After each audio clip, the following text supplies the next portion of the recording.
Ladies and gentlemen, Yo,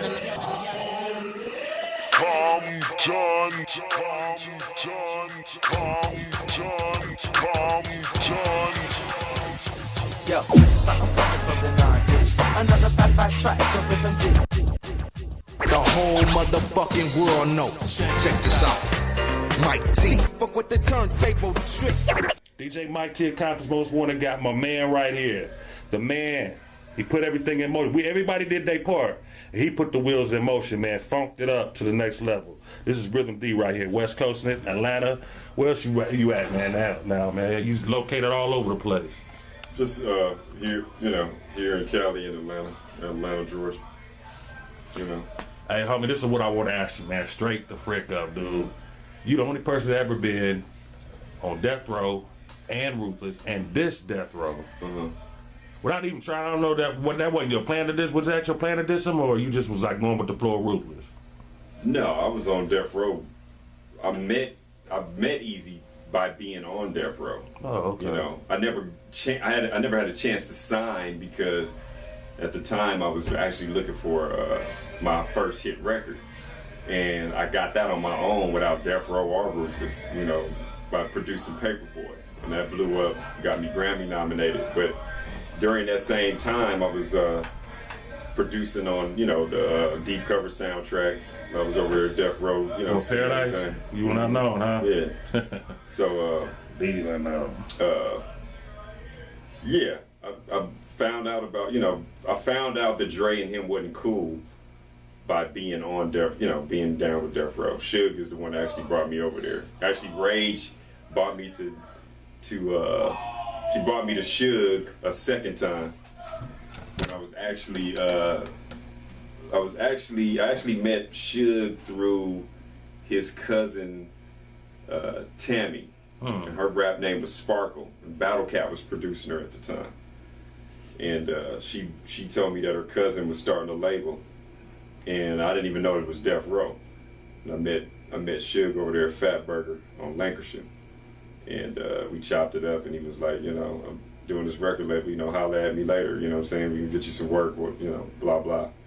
And right after that, I'll probably say about 2-3 months later, I met Rage through Diamond, and Diamond was my next door neighbor when we was growing up, and actually she had started rapping when she ran back into me, and I started making some music for her, and she brought Rage over to my mama's house, and I played Rage some beats, and Rage was loving them, and she said I'm finna call John Payne, who was the engineer at Death Row, and well, that's the guy I got into it with that time. Yeah. I got into it with somebody working up there one time. Yeah, John Payne, dope-ass engineer. She called John, and John was like, well, we needed to introduce him to Suge, and I was like, Suge, I heard that name before, and I forgot that was Tammy's cousin. And then it was on from there, and then Suge met me up at Galaxy, which was Death Row. Yeah. Right there on Cahuenga? Yeah. And then I met Unknown, and he was driving around in a Jeep with Death Row on the license plate. He actually was real cool though. You know what I'm saying? Man. He probably was cool. He used to slide me a couple of dollars, you know what I'm saying, because I'd be up there all day. He was actually the coolest one up there, considering all the records he had produced. I'm going to tell you something about Unknown. That was my mentor. Yeah, Unknown was like a big bro. And I had to pull his card though. Yeah, I had to pull his card, but I still look. I'm talking about he gave me the insight of not spreading myself out with everybody. Right. Work on one individual at a time so you bring the best out of them. Yeah, I was actually just trying to get a track record, not knowing that Paperboy was blowing up. And then at the same time, like I had so many things going at the same time. I already had my Hollywood life, hanging out. I had my whole clique of Hollywood friends. Different Hollywood stars and big music stars, daughters and brothers and sisters, and I had a whole clique. So the Hollywood shit really, I never was starstruck. You know what I'm saying? Like I've always been in that life. But you always had, ever since I met you, that confidence. Yeah, I never really was trying. It never was exciting for me to meet this star over here. I wanted to, need some beats. I want to produce you. You know what I'm saying? You know how some people be all googly and tripping, and you know, like that ain't never been me because I always wanted to be the one in charge. Yeah. So, yeah, I met Suge, and me and Suge would hang out, and you know, then I got to see how everything was. I met Daz and Corrupt. I already knew Corrupt. Corrupt actually went to school with me. He went to Sarah for a few years, and then I didn't see him no up more. there too. All y'all together, right? Yeah, Slice went to Sarah, but Corrupt, he left. He left Sarah, and it's just so crazy. A whole lot of stuff in my whole career. You know, the music industry real small, so a lot of people that I met as I was coming up, I ran into them again during the whole Death Row Ruthless situation. You know what I mean? Like, at the same time, a dude by the name of Lamont Broomfield was managing Corrupt. And he had wanted to manage me and Shari Henry, who was my rapper, who I DJ'd and was producing at the time. Like, Shari was actually rapping. People don't really know that. But she was rapping. Bobcat did a record on her, dissing LL, like, you're that type of guy. That was Shari. Really? Yeah. She did the crazy circle. Yeah, people don't really, she'd probably kill me for telling you that, but I was her DJ. We was like MC Light, and you know, Lamont Broomfield and them was actually paying for the studio time for us to produce. And actually Slice, I met all of them through Slice. Like I met Lamont Broomfield and a dude named Sales, who was dealing with Slice. So I actually met Shari through Slice. Wow. Yeah, Slice brought everything. Slice was bringing everything to. I met you through Slice, right? Yeah, I met everybody. On that end through Slice, because Slice was DJing and he had equipment and everything. And I guess he had met Broomy and them. He had already knew them, and he was doing beats. And then he had bought me in, and I don't know what he had did after that. But after that, I just started being around that situation more. I guess because I was producing. Like Slice, he was DJing, but he wasn't getting deep into producing it like I was. Like I didn't really care about DJing. I cared about the music because I'm a musician. So yeah, I met all those people all at the same time via Slice, and just started doing music, you know, for everybody. And you know, I wound it up meeting Eazy through his baby mama, which is Tracy Jernigan. I remember Tracy. And I met her through a chick named Jamie that was working at Death Row. Yeah, so shit happens, you know what I'm saying? Like you make plans, but shit be happening, like just never know where it's gonna come from. You don't know what it's gonna do. That's why I always try to Small see, like, sometimes the goofiest motherfucker on the planet might lead you to $1 million. So I try not to little guy nobody or make fun of them or just act funny bunny because I don't know why I met that person. Mm-hmm. You know what I'm saying? I think my karma been good because I stick to making the music. I don't get caught up in this this bullshit. You know. I was telling my boy Menace Bernard, I said I treat you in your mind kind of how I treat Ice Cube. I see y'all look a lot further. Y'all brain is looking further than what your body's perceiving. Right. You got to really look at that. I always seen that in Cube. I never too much could how can I say, conversate with Ice Cube. Mm-hmm. Like growing up, like we used to do Skateland, LA Sound Control, Slip. Mm-hmm. We used to DJ Skateland, and that's when he was in CIA. Him, Jinx, and KD. And they came up there to do a show, and I tried to talk to him. He was like, "What you doing in the booth?" He got all like crazy. I'm like, "Man, I'm the DJ." He was like, "Nah, they only said dude was gonna be the DJ." And Jinx came in and calmed everything down. Well, I was about to get mad, like go off on him, but I looked at him like, this dude is seeing something I'm not seeing. You know what I'm saying? It's like, no, I can imagine. I mean, you know what I'm saying? Here's the thing. And he was only in his first record. Here's the thing, man. That's that Hollywood bullshit. That's that star shit. That's the shit. Like,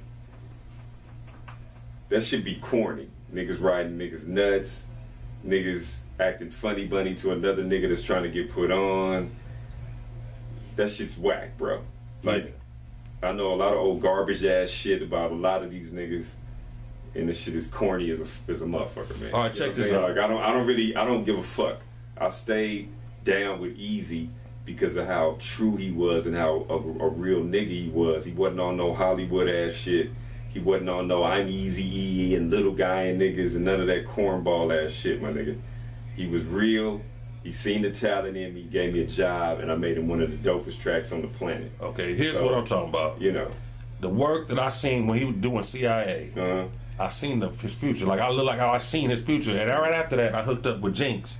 Went over to Jinx's house. I met Michelet. Me, Jinx, and Michelet and Daddy D recorded a record. Met Dre that night. And he took me by Cuban. He did the same thing again. He was like, I don't want to meet him. When I get ready to go up, I look at the motherfucker again. I'm like, damn, I got to kind of leave this nigga alone. We did the Boys in the Hood, the Growing Up in the Hood video for the Boys in the Hood thing. He showed up there. Everybody, like you said, that dick ride right there. I'm the first one to turn around and walked away, but there's nothing I can say to the man. It's like, you see, you know, put it this way, I guess your talent has a karma too. Well, your body has a karma, but I'm gonna tell you like this. It ain't got nothing to do with your talent. This is what it has to do with. Some people just don't like you. Thank you. Like, here's my thing. All my life I've always been tall and somewhat attractive, and niggas see something and perceive me as what they see. Oh, Rhythm, you ought to be this, or you ought to be this. Like that bullshit. Yeah. In my mind, the spirit that dwells in this vessel is a producer. So I could give a fuck about being tall and lightweight, handsome, or whatever you want to call it. I don't care about that. I focus on making music. That's why I'm dope at the shit. Yeah. You feeling me? And I don't let any nigga tell me or perceive me to be what he want to see, the corny shit in his brain on who I am. You should never do that as a human being. Yeah. You are what you believe that you are. You outfocus everybody and already know what you're doing. You are what you believe you are. That's why I was looking. I always see that in you. You a dope DJ.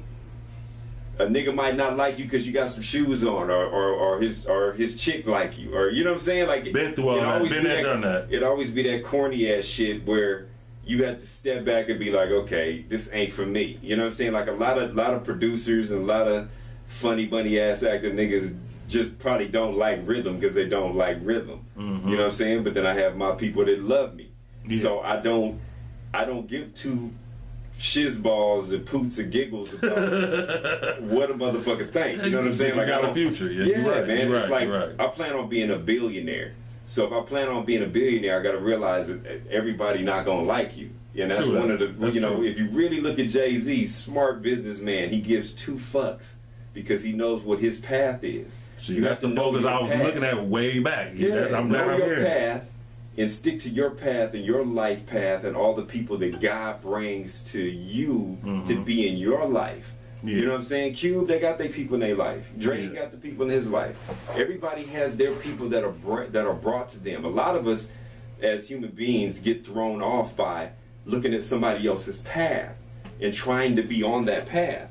My path wasn't to be with Death Row. Eazy-e needed me. You feeling me? So it was my path to be at Death Row to connect with him, not be the keyboard guy or the flunky guy, or you know what I'm saying? That's just just the guy that's taking orders. You went in there and did what you did. All my life, niggas don't know I've been playing piano since I was 5 years old, and I played football in the streets. Never touched the basketball until I got in middle school. You know what I'm saying? I played baseball and football, lipo. You know what's up? Exactly. You understand what I'm saying? But people don't know that about me, and I don't care about. You saying they looking at the album cover and not looking at the person? They not knowing. They probably didn't know the nigga that was blowing the smoke out of his mouth was the nigga that did the beat. You know what I'm saying? They probably didn't know that. Probably not until later. You know what I mean? But you know, we talk about Real Compton City G's by eazy-e. This is the man who this guy right here. He saved us. He took us to a new level. People don't understand. Everybody think Drake did what he did, but this man right here, he worked for Death Row and Ruthless. Both. I never worked for both. Mike T was with CMW, and it was fine. You know, I deal with my people, but he changed the corporate thing. You had that sound, that little first little brrr. Nobody was using sounds like that. Yeah, that was actually, you know what? I sampled all those sounds. A lot of them sounds is in this keyboard called the JD800.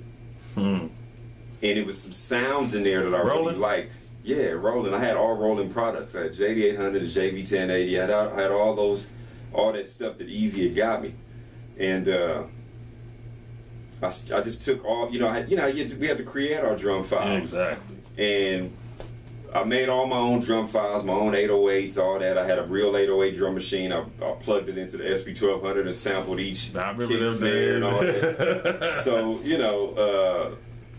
people don't know this, but that whole Chronic was made off an 808 that was MIDI'd. It was actual MIDI 808. You feel me? In the MPC 62.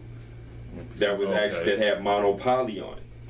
Yeah, because Bruce Forat was creating mono poly in the MP. Because remember, the MP didn't have that. You had a sample. You had to have that shit truncated the right way, or it's going to double up and loop up and all that. But they had, it was a crate of records, a crate of break beats, and live musicians, and just dope niggas that created that shit. Hey, you want to hear a crazy story? All right, what was that song I did? Was it The Hood Took Me Under?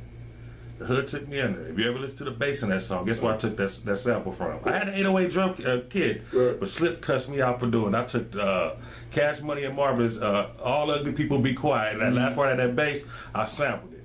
He kept saying, won't you use the kit? I'm like, dude, I just got to do it. He was mad, but it was my song. I got paid for it. Right. He had to come back and remix it. That long 808, that boom. Yeah. I just put that mug in the 1200 and just let it go. Yeah, we would take the sync tone, the lowest sync tone, the calibration, and sample it and make it 808 long. I don't know if you ever remember the calibration that was on the 2-inch. Yeah, it was on the board, and it would go. Yeah, exactly. Yeah. And it would get real deep. We actually ran a line back into the MP. I mean, to the SP1200. And, I didn't think of that one. Yeah, like a lot of the dirty 808 sounds of today are from back in the days. Like the first time that I heard the 808 manipulated when it was boom, boom, boom was Love's Gonna Get You.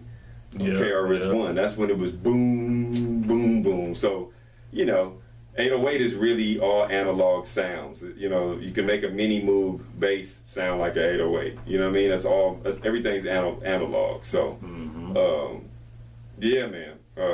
That's what I want to get to ask you next.